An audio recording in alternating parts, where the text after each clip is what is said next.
مکتوب نمبر 72 عبداللہ بن عباس رضی اللہ تعالی عنہ کے نام۔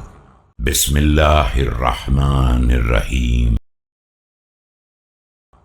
أما بعد فإنك لست بسابق أجلك ولا مرزوق ما ليس لك، واعلم بأن الدهر يومان، يوم لك ويوم عليك۔ اما بعد، نہ تم اپنی مدت حیات سے آگے بڑھ سکتے ہو اور نہ اپنے رزق سے زیادہ حاصل کر سکتے ہو، اور یاد رکھو کہ زمانے کے 2 دن ہوتے ہیں، ایک تمہارے حق میں اور ایک تمہارے خلاف۔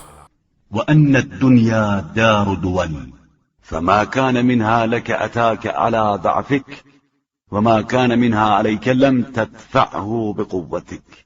اور یہ دنیا ہمیشہ کروٹیں بدلتی رہتی ہے، لہذا جو تمہارے حق میں ہے وہ کمزوری کے باوجود تم تک آ جائے گا، اور جو تمہارے خلاف ہے اسے طاقت کے باوجود تم نہیں ٹال سکتے ہو۔